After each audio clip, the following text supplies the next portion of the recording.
Good evening, everyone. Thanks for being here tonight with us. We're a few people who are physically with us tonight, and we've got a lot of people who are online, I think more than 200 people.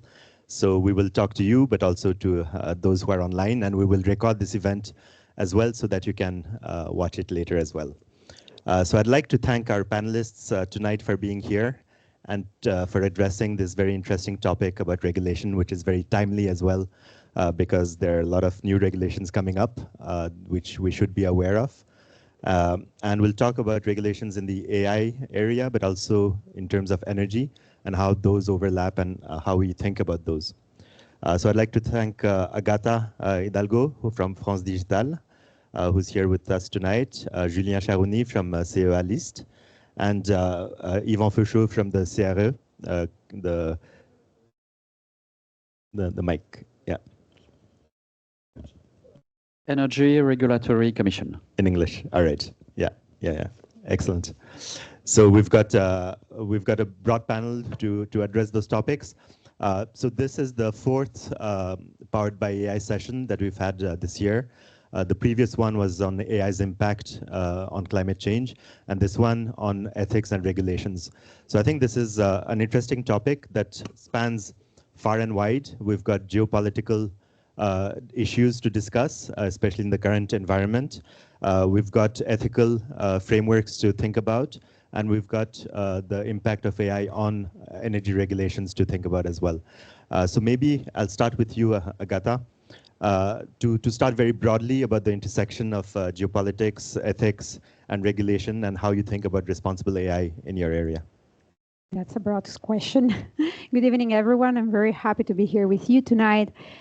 For those who don't know us, France Digital is a startup and investor association. We represent 2,000 French companies, startups, scale-ups, and investors, and a lot of them are doing AI these days. What we see from our vantage point, we're also very active at European level, is that we live in very uncertain times. The US election has created like a moving landscape for us, and there's a lot of uncertainty about what will happen on the other side of the Atlantic, especially when we think about the approach to tech and regulation. Will Trump deregulate, over-regulate? What about Elon Musk? There's a lot of moving pieces there.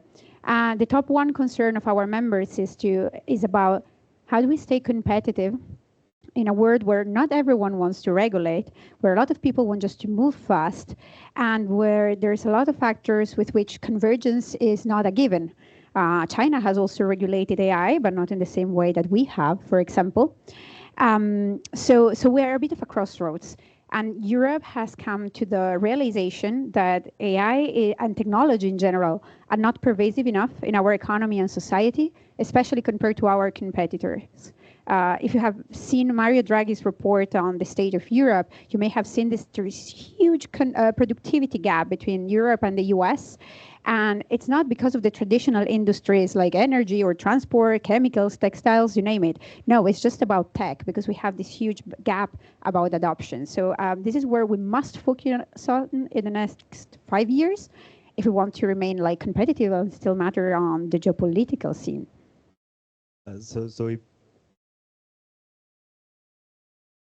So if we think about geopolitics and the advantages that certain other geographies have, like, for example, access to hardware like GPUs from NVIDIA in the US, or fabs like TSMC in Asia, what's the competitive advantage of Europe in this environment? Julian, do you have thoughts about that? So thank you also for inviting me today. In fact, the value chain of AI is really large.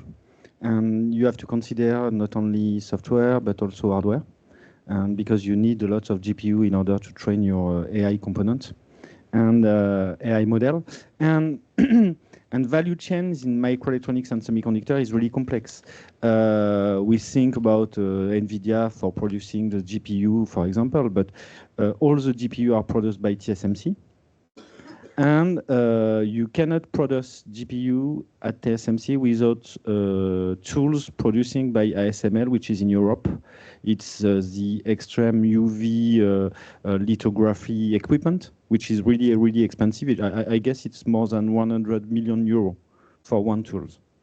And so you see that there is a dependency between Europe, Taiwan, Asia, and US in producing the semiconductors that are necessary in order to have GPU.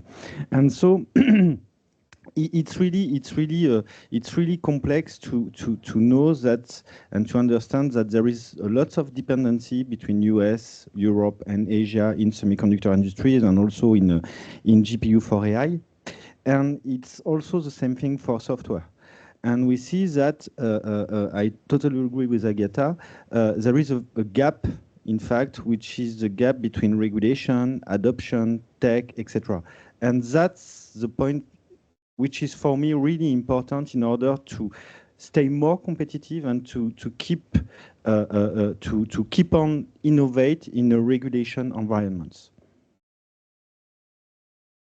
Yeah, we'll focus on AI a little bit and then move on to energy. So Yeah, okay. maybe, so in terms of Europe's strategic autonomy compared to what's happening in the US or in Asia and the different conflicts we're experiencing, how do you think about regulations in terms of pulling Europe back versus being a competitive advantage?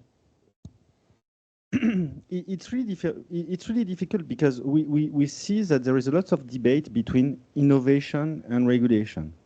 Either you try to foster innovation or you try to foster adoption by regulation. But for me, it's not it's a wrong debate because you can innovate with the regulation, but it's something which is not really understand because when you discuss with a lot of companies, it could be in energy, but also in transportation or in aeronautics industry, for example, you cannot embed AI into a system if you cannot achieve trust and responsible AI, etc., etc. Because it's really difficult to foster the adoption by people and by business if you cannot provide explainability, robustness, etc., etc. And you can innovate with the regulation, but for me, the main challenge is how we can develop an ecosystem of solution of providers that are able to provide some solution for company in order to tackle this challenge. So you talked about trust and explainability. Yeah, and trust, things like explainability, robustness, etc. Yes. So, yeah. And we see that there is a lot of discussion between when you look at US, for example, US is more innovation. You speak about Elon Musk, etc. But when you look at the company working on responsible AI, for example, there is more startup created in the US in responsible AI. So we have to think about that, and I think that developing an ecosystem is the most important things. Yeah, how do you see the ecosystem in terms of the startups? I just wanted to react to your point. I think the real question we should ask ourselves is regulation enough to create trust, to foster adoption? This is what the European Commission has bet on, but we still need to see whether that will translate into a reality. What I see in our ecosystem, in the French innovation ecosystem and more broadly in Europe, is there are basically two schools of thought when it comes to regulation. For some, it's a great way to show they are responsible. It will be a marketing argument, especially when they will address companies like you, NG, and other corporates in critical sectors where you need very solid systems that can sustain activities in energy, infrastructure, insurance, stuff that matters and that impacts people's lives. But there is another school of thought for which, especially in applications, of course, and other layers, where regulation is just an additional line of budget and the cost of doing business. So it's not great, but they will learn to live with it. So how do you think about technology versus regulation in terms of, for example, generative AI is known to be not very explainable. How do you ensure that there's trust behind those systems that are black boxes? We probably regulated too fast in Europe before we had massive adoption and a proper grasp of the technology. And a lot of people that I see don't think that regulating technology per se is a good idea, that you should focus on the outcomes rather, and that you should just let the market develop a bit first and maybe provide guidelines first.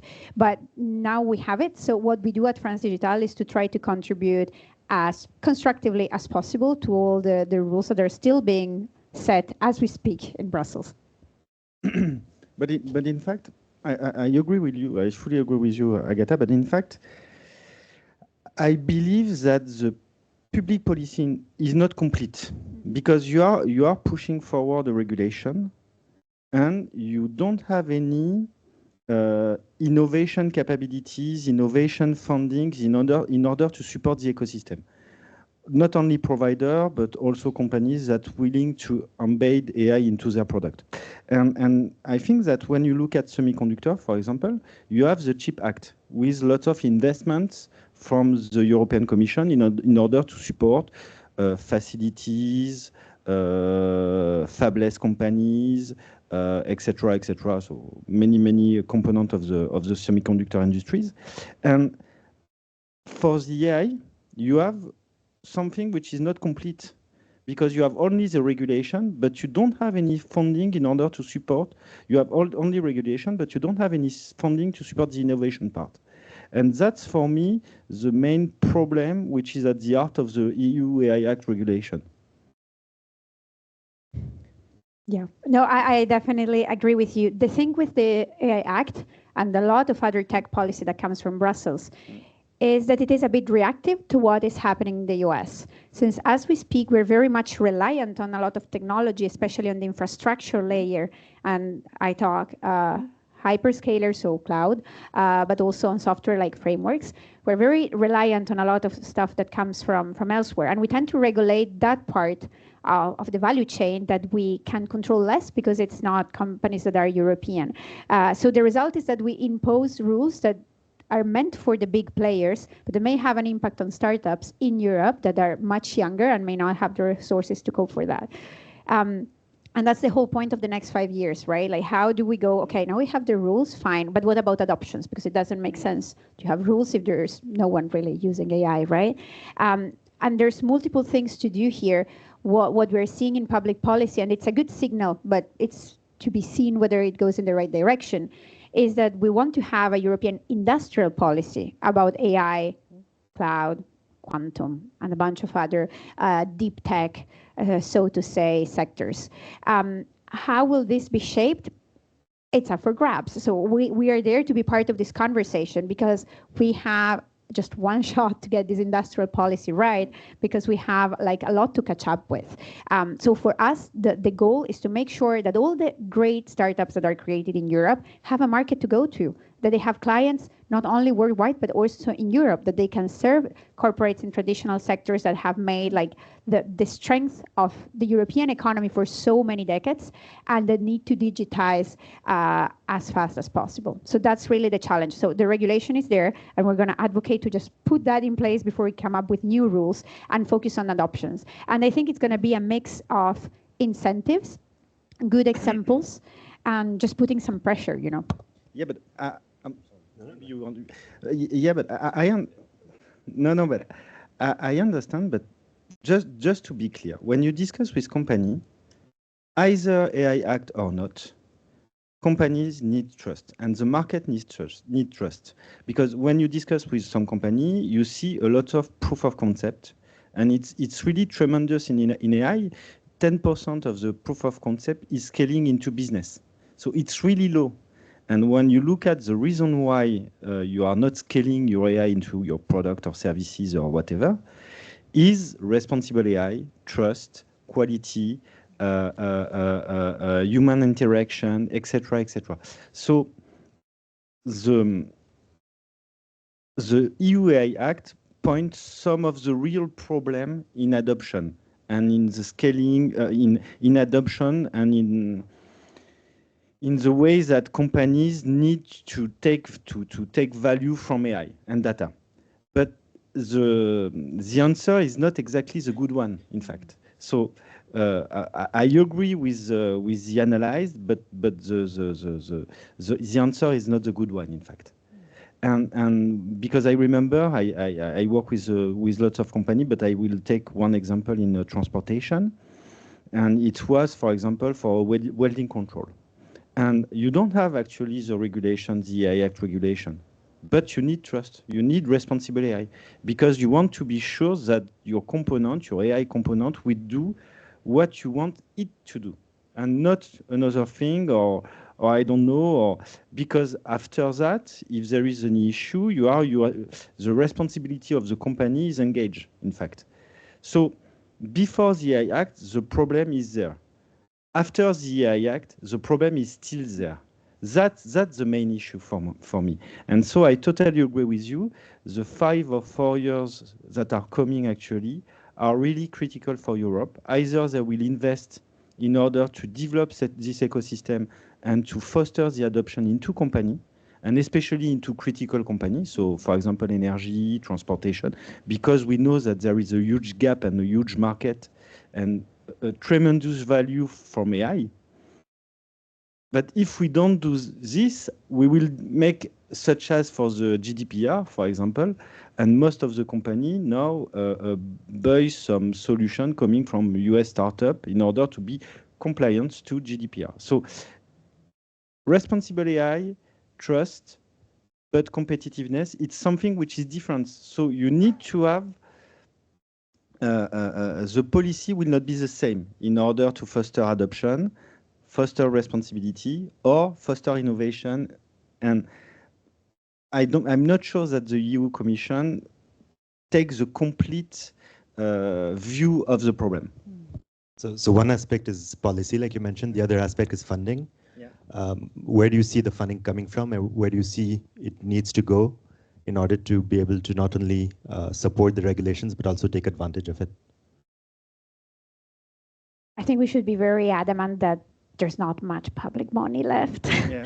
So if you follow, we've been following budget discussions in France. It's very clear that a lot, like not just France, but a lot of countries will be having to be very careful with their budget. And we should keep in mind that the European Union has engaged billions of euros as recovery from COVID that are still to be spent. So there's still money there, but their budget is very small. Like each member state puts 1% of their GDP into the EU budget. So we've been discussing with the budget director of the European Commission recently, and they're like, you know, we have big ambitions, but a very small budget. So much of this money will have to come from the private sector. So who do we turn to? Well, natural one would be venture capital firms, partly our members and the others across Europe. Sure. But they manage way less assets than their peers in the US. And we're talking like billions in difference, really, of assets under management. Okay, so where do we look for the money? So something we're working on now is look, okay, who's providing money to this venture capital? And I think this is where we need to do a very, very much of a paradigm shift in how we perceive innovation. We need to go to institutional investors. We need to go to insurance funds, saving funds, pension funds, all the institutions that manage a lot of money and that need to have safe returns and that invest in traditional safe assets, say. We need to encourage them because even a fraction, like 1% of their money would make a huge difference for innovation in Europe. And this is already happening to some extent in Sweden, for example, and elsewhere in the Nordics, in the US. So there's a lot of money that could potentially be invested in innovation that today is not. So that is part of the money that we need to activate in the next 5 years. The sooner the better, really. And then the other part is, of course, sorry to like pinpoint you, but money from corporates, really. So all the traditional companies need to innovate. They can do it in-house. They can do it with open innovation. There's a bunch of ways in which you can do it. Your competitors in other regions in the world are already doing it. They are investing a lot. If you look at the Gulf region, for example, to some extent to the US, certainly China. So we need to get that money up to speed. Like, where do your innovation budgets go today? And I think this is and how big they are. Another thing that the Draghi report pinpointed is the difference in R&D private funding between Europe and the US. And again, it's massive. Like the US is like investing twice or thrice the amount that European companies are investing in innovation. We need to fix that. I think for so long, innovation has been an afterthought, almost a nice to have. It needs to be the #1 strategic priority moving forward. I fully agree with you, Agatha. I will just add two more elements, two more points. I think that we need to take risk also, because we don't have the same culture as in the US. And so we maybe need to take more risky choice. Because when you have a small budget, you need to be really focused.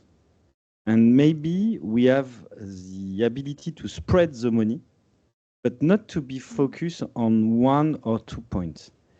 And that's, for me, also one of the elements that are key, actually.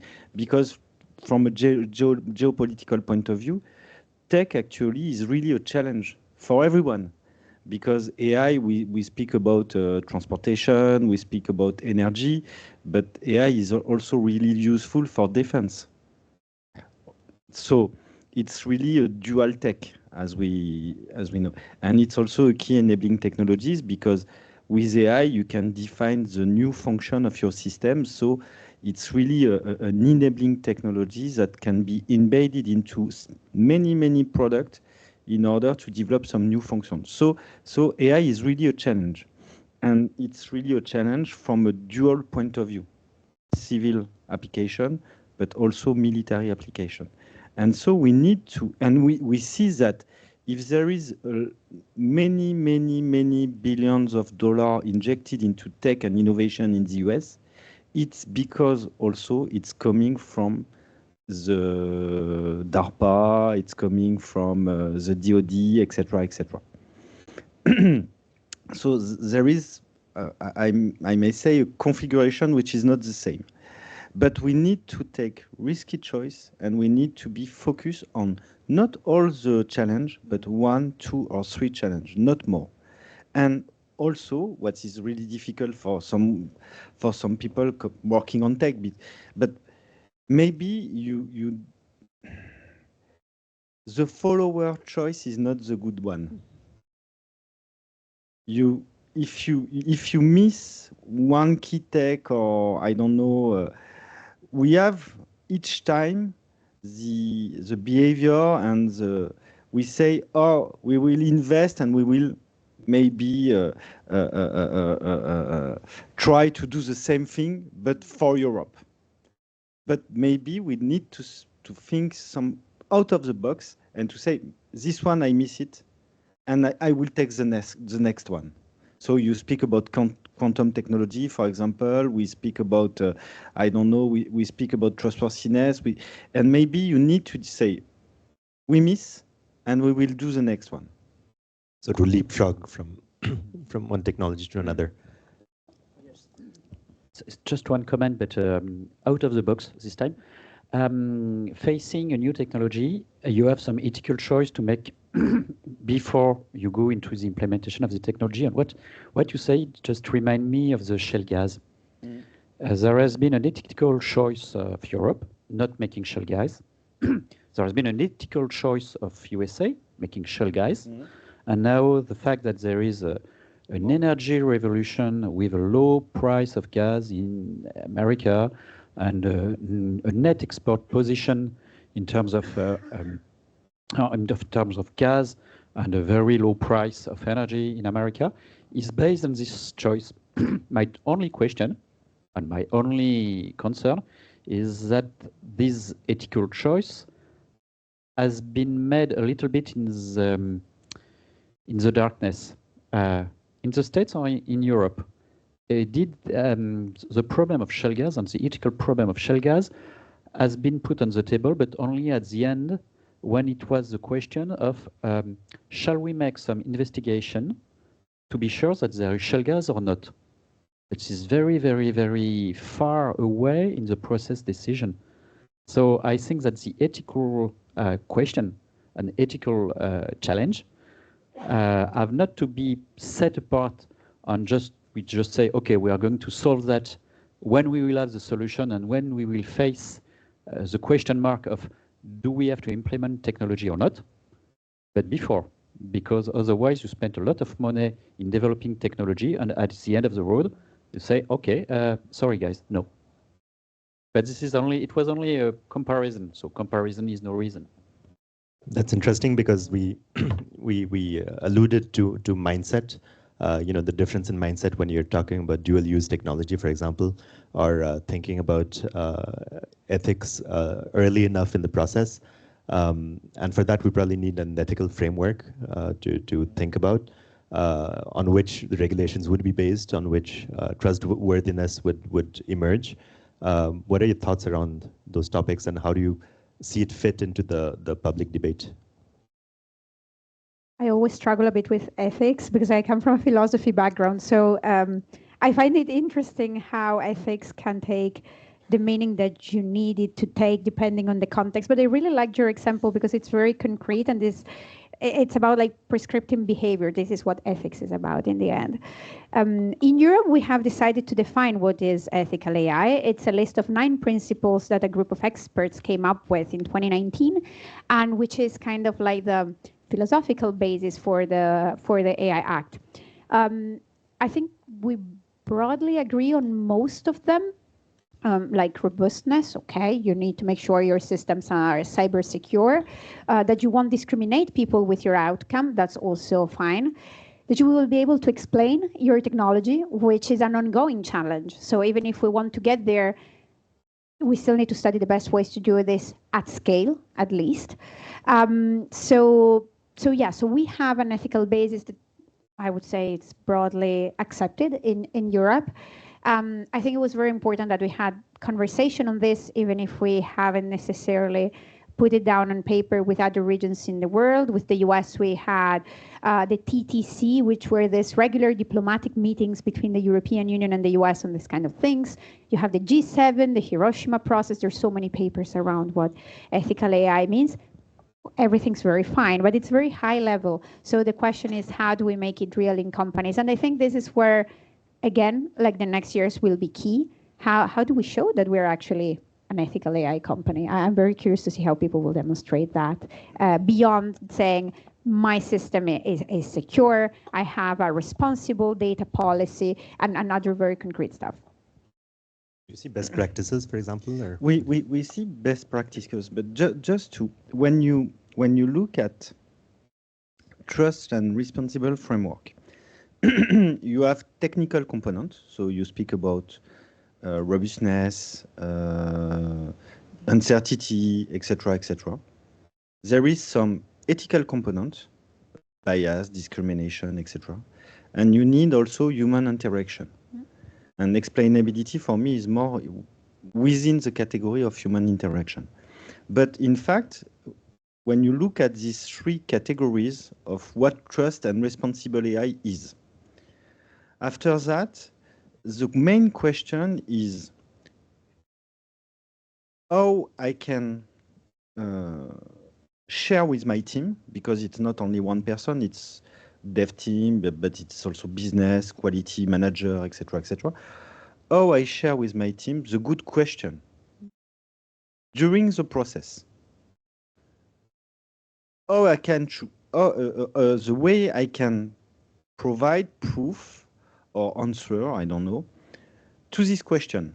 And after, what is my ability to maintain this level of control in production? So for me, there is technical component, some key elements for the trust and regulatory framework. And after, there is a processus which going from the specification of your product to the operational part of your product, and how you can handle question, proof, and ability to maintain this quality during production. And I think that it's really the key element. Sorry. So for me, there is this, and that's why, because it's so complex, because we speak about technically, when you discuss with some people coming from AI, engineering, etc., we will discuss about explainability, for example, because it's really important for human interaction. We will discuss about robustness. We will discuss about, but the main issue is how I can adapt all these concepts for my business case. And that's the main and the critical issue. Because at the end, I want to make my welding inspection. What are the good questions? What are the main proofs that I need to provide in order to be able to convince the quality manager, the boss of the manufacturer, etc., in order to put the AI in production. So energy is a highly regulated industry since a lot longer than AI is. What are the lessons learned from there that we could use for regulating AI? Okay. I just about what we got from as takeaway from the energy regulation for AI. I just mentioned the shale gas because it was related to one ethical consideration. Another point is regulation and innovation. They are not very close friends. To make it short, innovation has to go fast, and regulation has to be stable over the time. Every time we change a little piece of regulation, then everybody is just crying. It's a disaster because the principle of regulation is to be very long-term oriented. And I would say that an investor, sometimes we met investors in regulated or highly regulated sectors, and what they told us is that the only risk they don't want to take is the regulatory uncertainties. So the problem with regulation in a fast-moving sector as IA is the fact that people want stability, but people want adaptability. And how to find the good equilibrium between both, good luck, guys. I will stay in energy. And another comment, and I will go later on energy in application of AI and energy. But another comment is that as regulation is a highly stable world, and as there is some innovation in the energy field, there is a concept of the sandbox, the regulatory sandbox that we try to set up to say, okay, there is some innovation that does not fit with the stability of the regulation. So just allow them in a closed world where the world is small enough so that if there is a mistake, it's not a huge mistake, but the world is large enough to make sure that this is a representation of what could be the rollover of the technology on the whole economy. We have a lot of difficulties to make this sandbox very efficient for a set of reasons, and I take out two main reasons in terms of problems for finding the good way of having sandboxes. The first one is that when you address a problem for a final consumer, there is a lot of regulation and a lot of regulators involved. I take out of the Draghi report that in terms of data, there is 100 regulation only at the European level involved. So there is data somewhere in a regulation, in 100 regulation. And if you look at the regulatory bodies involved in the implementation of this regulation, it makes 270 regulatory bodies over Europe. So it says that if you go on the data question, you have to address a set of regulation, interconnected regulation that has not been designed to solve the final question of what is the good way of making things moving on. And the second problem, so there is a coordination of regulators, of coordination between governments, regulators, and blah, blah, blah.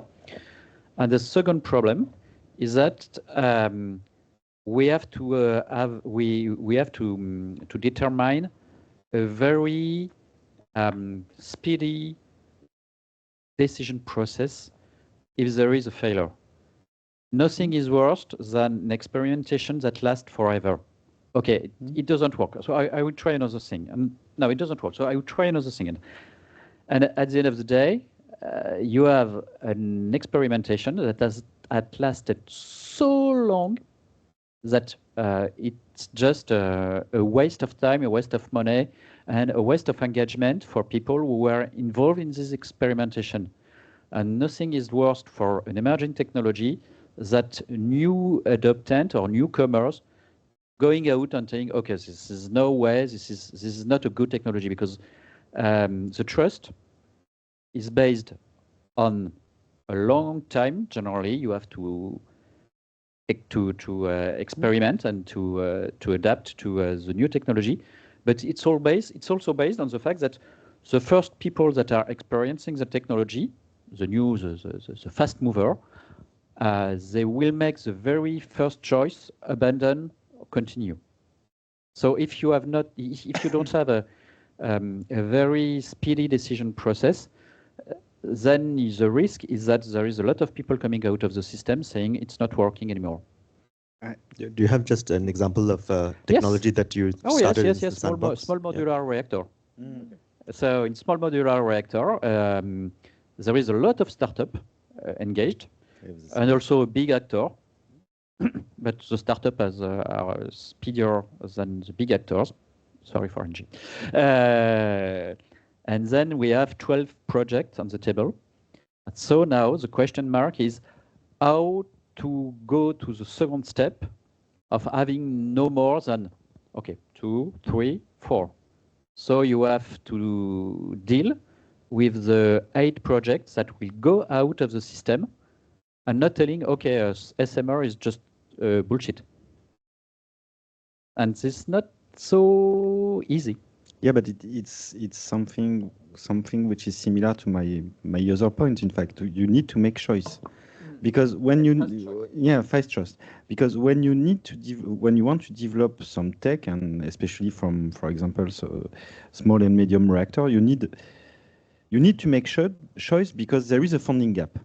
If, for example, if the cost is 100 million euro, if you give 10 people 10 million euro, it will not work.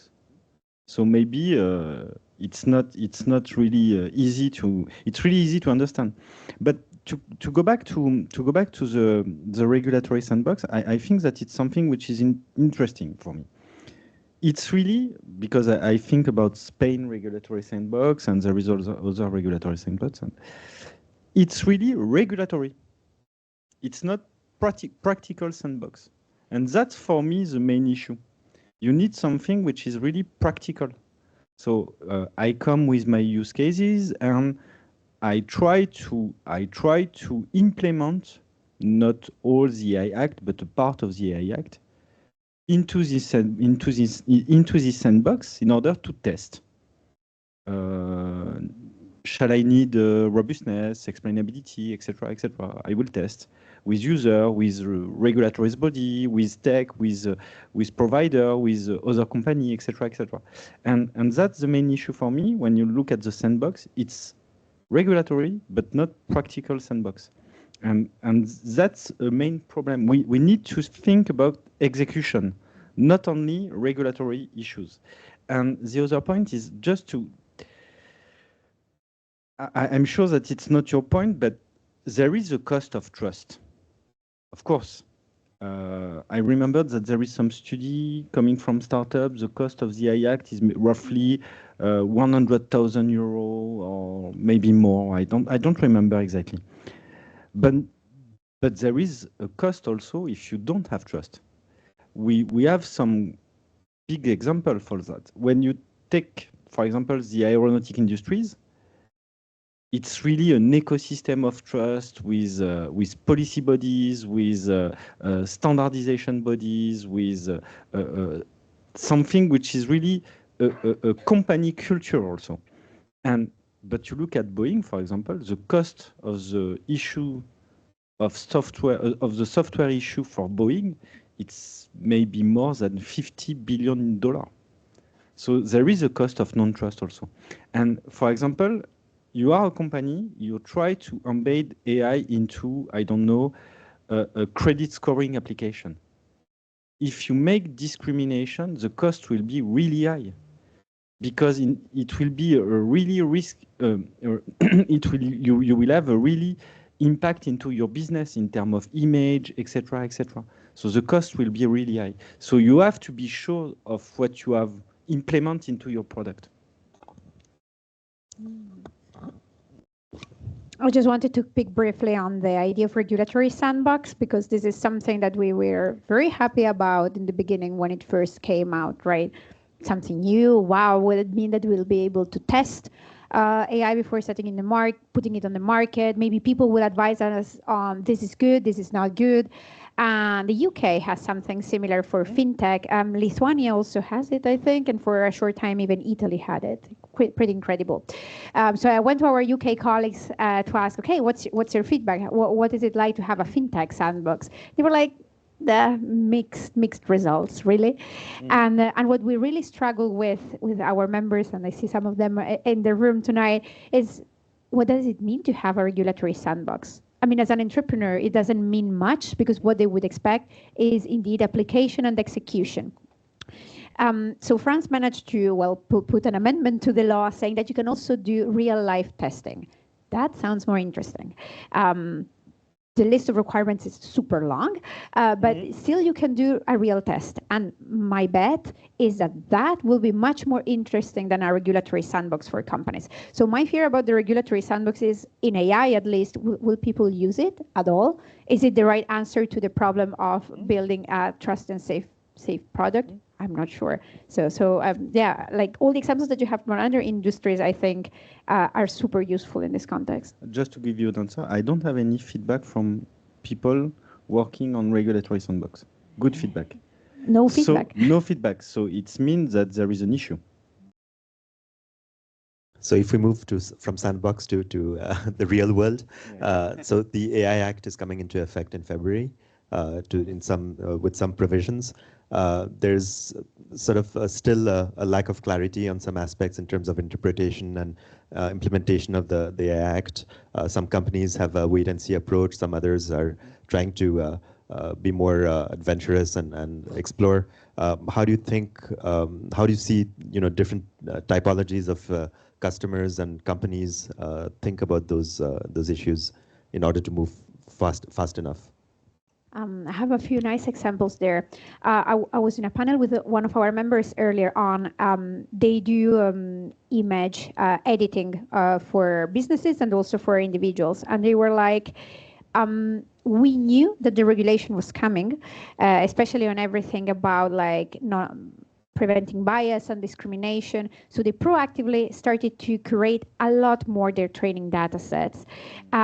So they took the bet to say, we want to be a responsible actor and we will completely change our data policy to be safe and sound. And honestly, they're doing amazing. They have clients all across the world and a growing number of business clients. So that bet worked. On the other hand, there's also companies for which deals, especially with corporates, are kind of on hold because the client wants to know whether the startup is AI ready. One of our members, for example, provides a platform to manage the career within a big company of each employee and provide additional training and potential internal mobility, which for big companies, it's a big deal, right? And they have quite a few contracts that are pending because the client wants to know, okay, what's your AI Act policy? So these guys are taking this extremely seriously. So they are already getting an ISO certification, for example, and consulting with us to know, okay, how should we prepare our compliance? So what I see is that the coming of the regulation may delay to some extent some deals, but if AI companies take it seriously and proactively work from now on how to deal with it, it will be smooth moving forward. And anyways, what will be prohibited starting in February is really like the super high risk applications, like you don't do people scoring like we do in China. Like there's that, not in Europe, we don't do that. But for the others, other obligations, it will be like in phases, right? And the whole thing will be implemented by 2026. It's really hard to give you a clear answer about what will be the implementation in the next 6 months, 1 year or 2 years.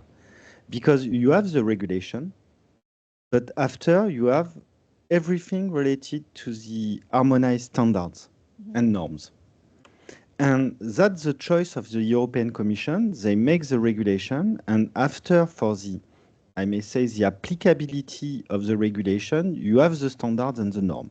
And people, companies or associations, etc., they can be involved into the norm discussion and standard discussion and propose some way to I don't know what is robustness. For example, we work a lot on robustness with Arnaud, for example, which is the CEO of Numalis. What is explainability? What does it mean to make some intended purpose and unintended purpose, for example, etc. So everything will be discussed into the norm and the standards. So I invite the companies to be involved into norm and standard because it's really important. And what is really also important is that you have generic standards and generic norms for AI, but after you have also sector and application. You take into account aeronautics industry, for example, and you already have some discussion about how I can embed AI into some system for aeronautics and what are the standards for that. Inspired by EU AI Act, by the standards that are ongoing in Sensenelec, etc., etc. So it's a really complex panorama. It's a really complex landscape, and you have to take into account also the norm and the standard. But if you are a company actually, and you see that you want to have a return on investment on AI, you want to, if you manage to have a return on investment, because it's really difficult to define what will be the return on investment. You have to do it, and after you will see. And that's something which is complex for company also. And you need to practice, in fact. You need to say, oh, I'm sure that I will need robustness, so I can implement more robustness into my system. I think that we are in a period with some uncertainty, and so you need to be practical. You need to try on use cases, simple use cases, and to try to improve your knowledge about what is the EU AI Act, etc., etc. You need to test it. So let's let's switch gears a little bit and let's talk about AI in the energy sector. So you've got quite a transverse view on transportation, distribution, different use cases. So starting from, what are the use cases you're seeing in digitalization and AI usage in the energy sector, then we can move on to regulations. Okay, so I have a set of examples of AI application in energy, and it goes from very supervised AI. So basically, when our transport and distribution operators are trying to make some digital twins and then to simulate what's going to happen to the networks due to the historical utilization of the network, and what are the key components that are going to crash and what are the key components that are not very used, and then you can just postpone the replacement until far below and far away.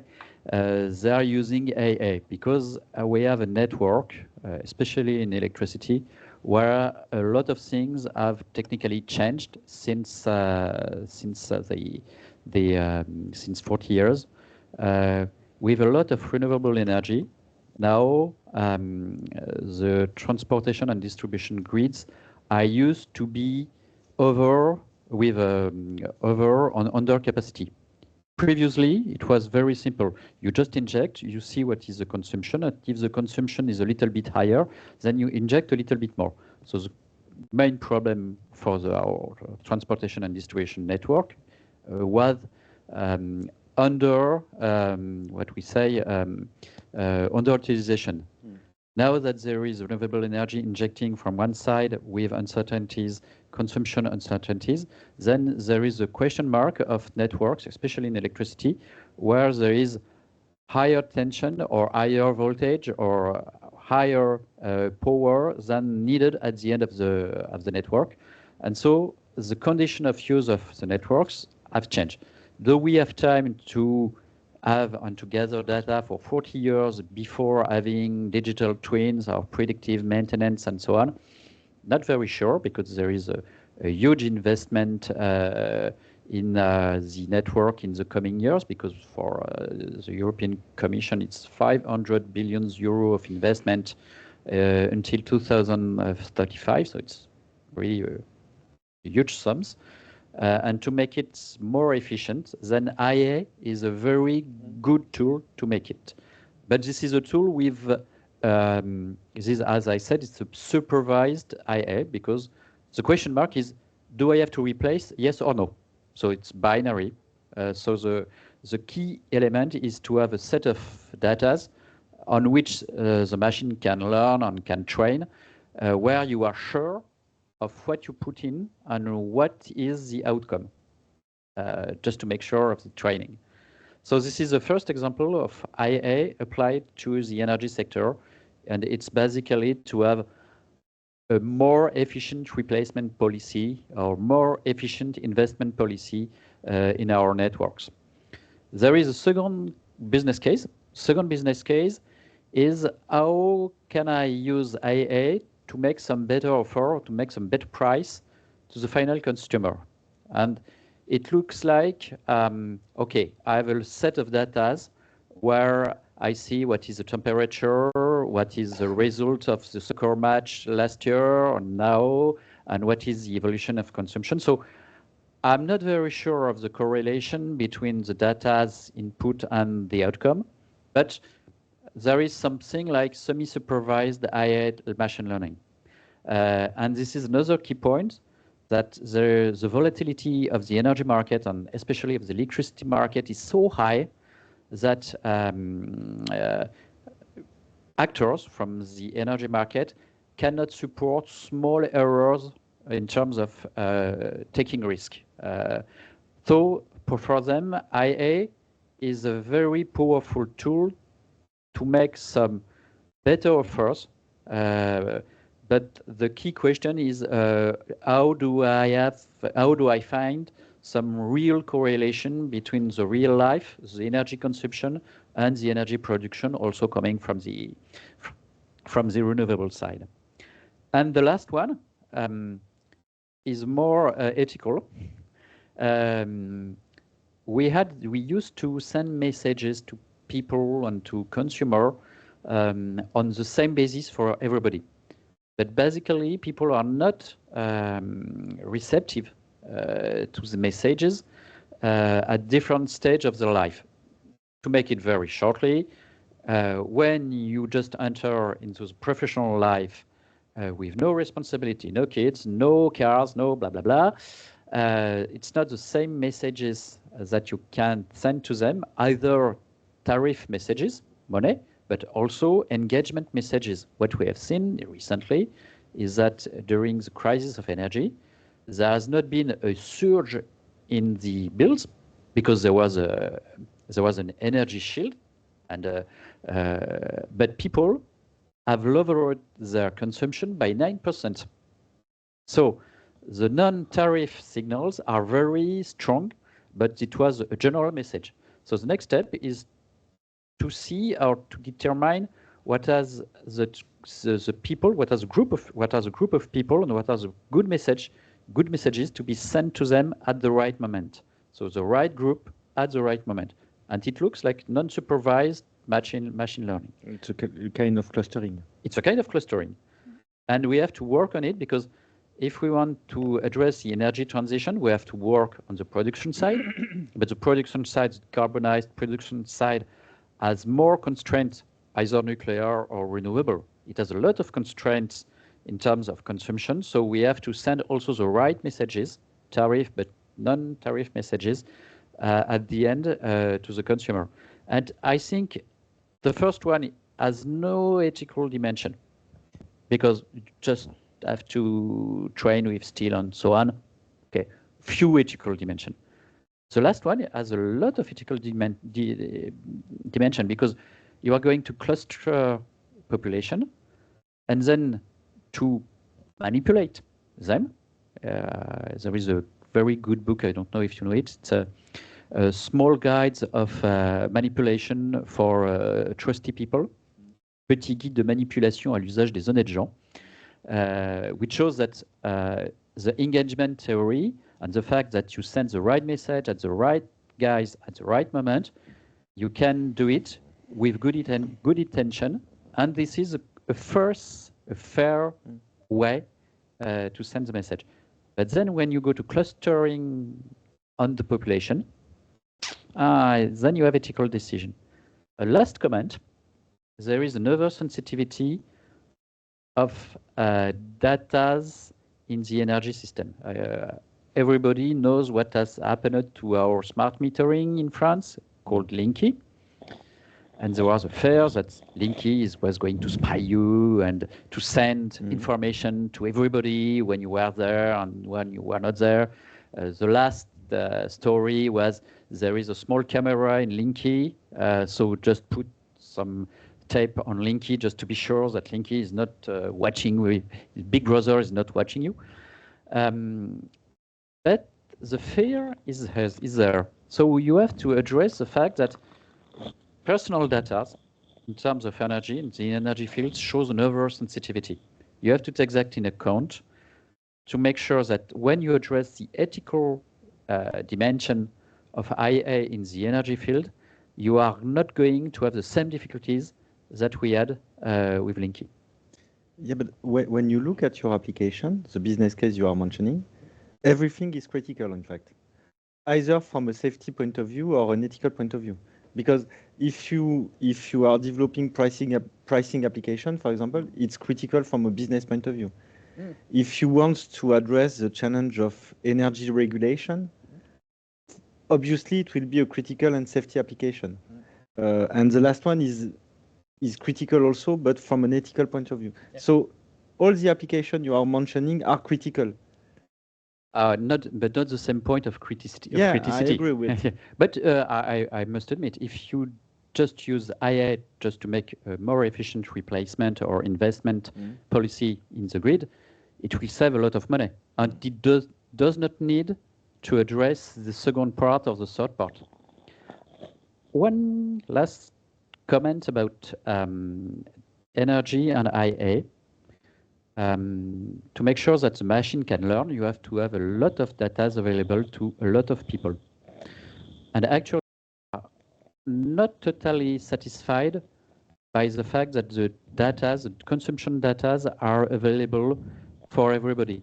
There is an opt-in, opt-out question in the energy sector where you have to express your decision to say, okay, I accept my data to be available on non-personal basis, but to make it available to other energy providers, to allow them to make me some better offer.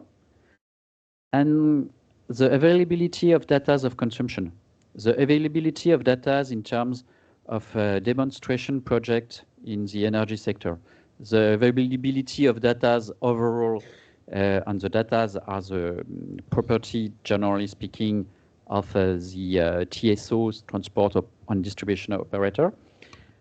For us, it's really something that can block, that can be a block road for developing efficient IA in the energy sector. So my message is the data are here, but sometimes they are just disseminated in a lot of databases and not really totally available for the people involved in innovation and new service development. So what's the percentage of people who have opted in on Linky, for example? In my last records, it was not more than 20% of people having the opt-in option, because you have to write a letter, and you I don't know if you see the process. It's a 2 pages letters, and you have to sign at the end of the 2 pages letter with "Okay, I accept." Somebody, even people with a high education, generally speaking, they don't have time to read through the 2 pages, so they just put on the trash bin. So in all the use cases you mentioned, there's the perspective of trust from either operators and companies who provide the service, or from users. How do you think about that? the energy sector was used to be monopolistic sectors. So the trust has been established, and in ENGIE, as an historical gas provider, the trust was basically established by the fact that it's a very complicated field, but as there is one person in front of you, and this person was, generally speaking, controlled by the state, so this trust was the conjunction of you have only one person in front of you, and this person is basically public or semi-public and so on. Three factors. First one, there has been a liberalization for providing energy, because energy providers is not a natural monopoly. In some fields, there is natural monopoly. Transportation, distribution network, okay, it's a natural monopoly. Nuclear production is not a natural monopoly, but do you want to have several nuclear producer on your ground? It's changing with small and medium reactors. It's changing, but when you go to high reactors, the choice, the political choice, the historical political choice was to have only one person responsible, one design, one person responsible, and it was a very reasonable choice at the time. When you go to energy providing, where is the natural or the economical monopoly? It's not there. And the second thing, I think, there is the trust consumer used to have in the state is lower today as it was before. So the fact that, to make it short, that is the fact that there is a public shareholding in a company which was perceived in the 10 or 20 years before us as sign of trust. I'm not sure today it's always a sign of trust. So we have to reconstruct the trust by other means, and the other means to reconstruct trust in the sector, it goes through engagement to be clearer when you make an offer in terms of energy providing. It's the fact that when you make some offer with fixed price, we are sure that you have covered yourself on the gross market with long-term products, and you will not vanish in the first difficulties. The trust is also the fact that there is a body watching and checking the contract, how the people are acting on the gross market, and so on. So the trust is a set of several tools, and it's not as it was before, one actor possessed by the state or possessed by a public body. And what we see from the AI perspective is AI systems that help in decision making, but the decision is always taken by a human in the energy sector. And we don't see command and control systems that take action and agents that take action by themselves. At the end of the day, I think it will be very difficult to say that there is not somebody taking the decision, so a human body taking the decision. A little bit like in the legal application of AI. Do you want a court where procurator is an IA, attorney is an IA, and at the end of the day, the judge is an IA. In some fields where there is another exploitation of a court of just like in the road fines, les contentieux du code de la route. I don't see how can you say. When you take some decision, for example, for the energy regulation inside the grid, you need to respect the timing, for example. Is it really short, a little bit longer, or because if it's really short, it will be automatic. Yep. It would not be the decision from a human. Oh. So you understand what I mean? Yeah. But there is one field when we are trying to use IA for the regulation. This is market overwatch. But the IA is just helping us to handle a set of data that has exploded because there is a an explosion of the transaction on the gross market today. There is a lot of transaction. So IA is just allowing us to detect more efficiently some patterns of transaction that smells a little bit rotten, to say it. I don't know the exact word, but when it goes to inquiries and asking question to the trader, then it has to be a human body. So, and it takes a lot of time from the detection. Detection can be very fast, but then inquiries, judgment, it can take from 1 year to 2 years. So we'll pause here for a bit and take questions from the audience, if you have any.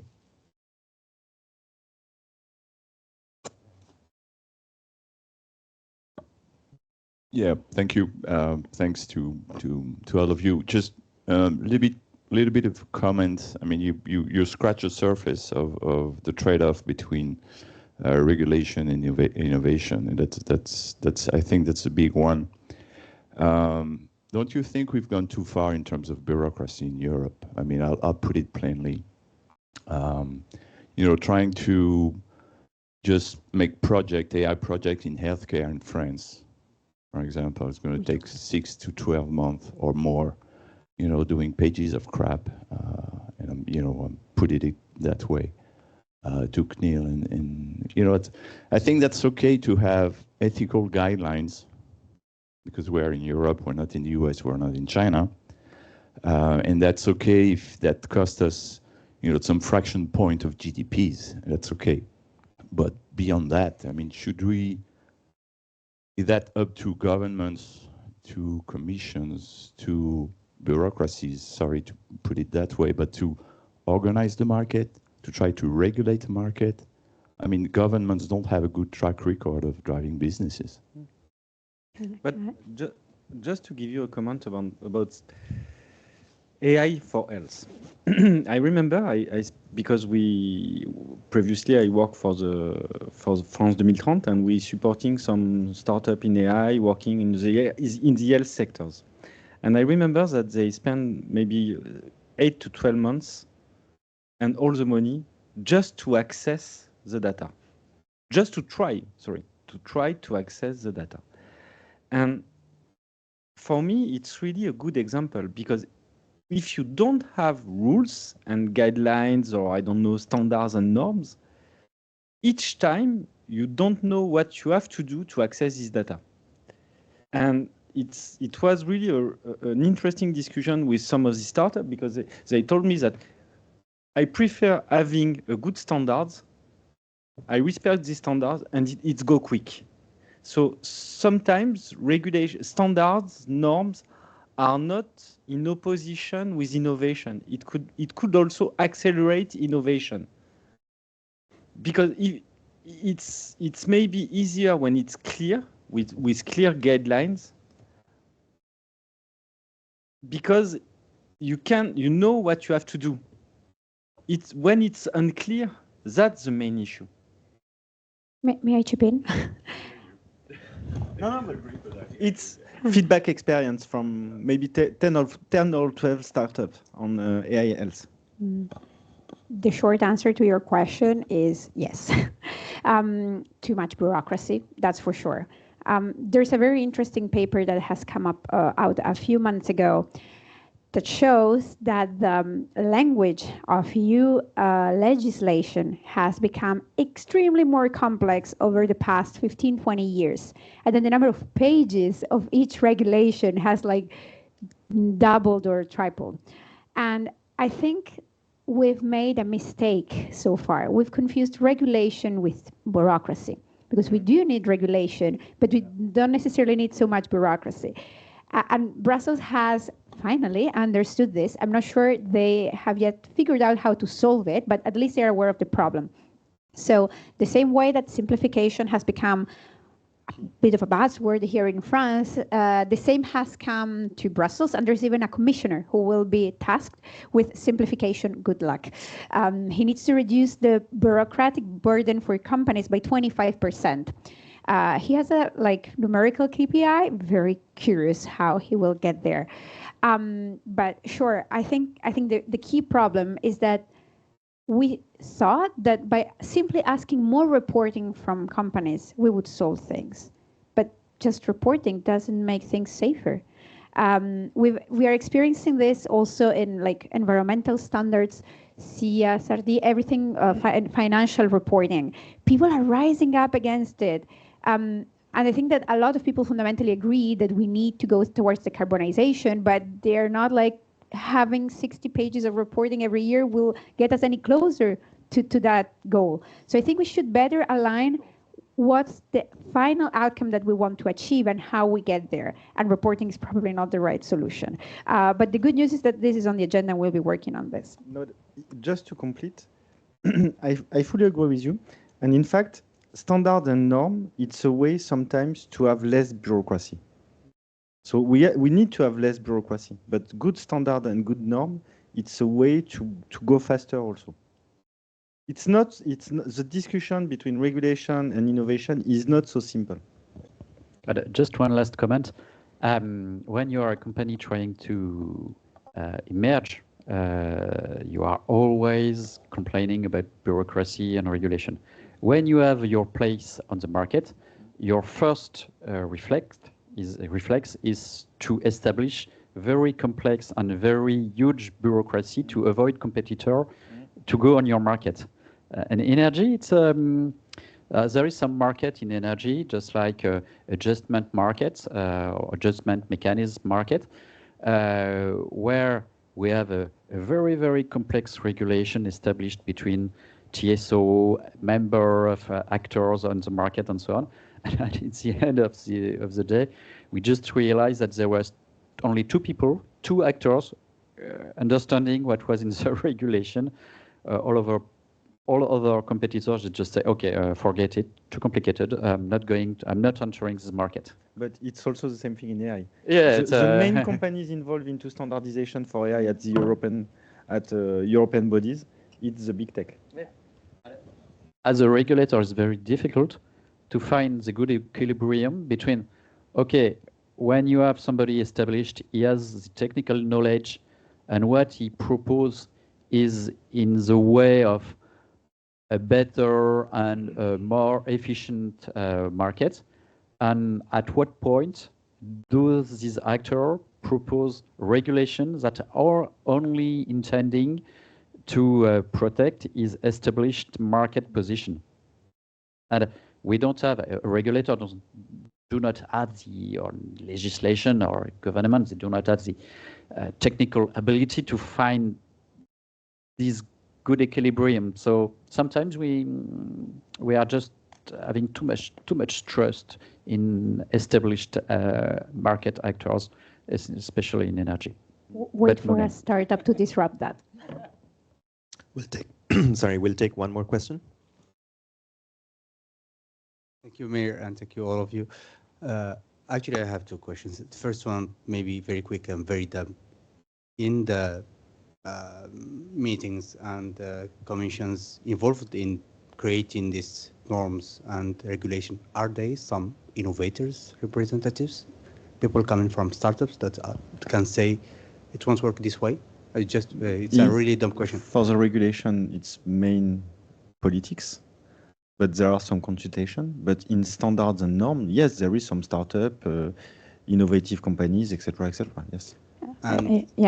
Sorry, that's precisely my job, to make sure the startups are around the table. So we organize events here or in Brussels. We take companies with us because we know that policymakers don't know companies and don't know the market necessarily, and they need to see that. So there's a lot of engagement that is done throughout the legislative process. It has taken 2 to 3 years to do that. As France Digital, we've been following it from the very beginning, and we've tried to be in as many tables as possible. And still now there are consultations ongoing, and we are there. And our members are too. So it's not easy. busy and it's constant work, and you could say it's a full-time job, but you can be part of the conversation. And I would argue we should push to be absolutely part of the conversation, because if we don't, the big ones will. And second question, are these norms and regulation easy to do in a really very fast going innovation about AI and GenAI? Are we able technically to follow the path or the speed that these technologies are coming on the market?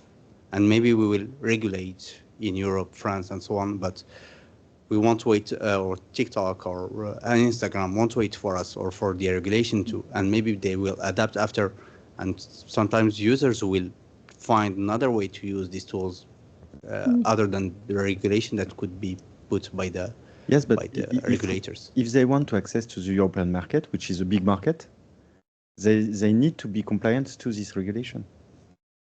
After, they try to downgrade the application, they try to, they're not proposing actually the best model, etc., etc. So there is a delta maybe, but at the end, if they want to access the market with a product, they need to be compliant to the regulation. Although we see some, I think it's Apple Intelligence, which is not available in Europe in its full. And same for Meta OpenAI. Meta did the same. Innovation does go faster than regulation. So that's a fact, that's a given. And who will be in charge of implementing the AI Act in companies? Well, surprise, surprise, it won't just be the legal department. It will have to involve the CTO and the product lead and these kind of guys who are absolutely not used to regulation. So the one thing that Brussels did is giving people time. So they have between 12 and 18 months to figure out how to do it. But it's true that in the meantime, they may come up with some solution that make some provisions irrelevant for them. Probably it's the best for them, but it's not going to be easier. It's going to take time, and this is something that companies just need to factor in. It's cost of doing business, really. One last comment. Regulation is a slow process, slow motion process. Innovation is a fast motion process. So this is why having sandboxes are not only regulatory sandboxes, but also fields of experimentation that are just like real life, but not with the outcome of mistake on real life. It's really a challenge where we haven't found. I think we must admit we haven't found the good way of having some sandboxes in the military sense of the term in other sectors than the military guys. Where you can just try. If you make a mistake, you very quickly you just try another solution, and when your idea is not good, you just go on another idea and just trying not to push this idea until the final conclusion. One thing we have not spoke about energy and AI, energy consumption. If you want to have efficient AI and efficient computing infrastructure, you have to get some cheap energy. And cheap energy is one side, but if you go on the ethical question of AI, is this cheap energy going from the shale gas, or do you want to have some decarbonized energy to fuel in the AI? I think this is a game changer, because if you say, okay, your AI computing, it doesn't have to be fueled by shale gas or fueled by CO2 emitting technology, then there is a good point for Europe, and especially Europe with comparison to China and USA. But if you don't say it, the natural price trend will go naturally in America. But even if you do put that environmental standard, I'm just afraid people will say, I'll train my AI in the US where it's cheaper and then regulate it. So I think we should be very careful with the Brussels effect, because it doesn't always work. But you have a point. Energy consumption is one of the number one problems for startups. And it is for environmental concerns, sure, but especially for cost. So the way the market, our ecosystem is answering to this is that they are doing a lot of R&D to make efficient models that are smaller, that consume less energy. So it's interesting because it's also a push for innovation. Like energy is a constraint, and startups are all about overcoming those constraints. So I think we'll see a lot of innovations going in that direction, and it will be a topic for the coming months. But that's why also lots of startup companies in AI invest in small and medium reactor. Yeah, we see a lot of tech companies restarting nuclear programs. And the estimation today is data centers consume 1 to 2% of electricity worldwide, which will double in the next few years. Yeah. One more question.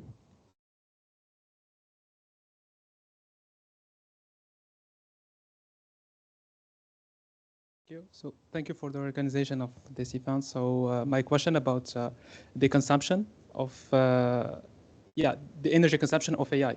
So we mentioned how AI can enhance the energy sector, but is a responsible AI must be necessarily a frugal one? And if yes, what's like the threshold that must not be exceeded in terms of energy consumption to be a responsible AI in a green AI? Thank you. The billion-dollar question. Do you have an answer? Actually, we don't have any constraints in the EU AI Act about. You just need to report your energy consumption. Yeah, we don't have any constraint about energy consumption, I guess, in the AI Act. You have to declare it, yeah.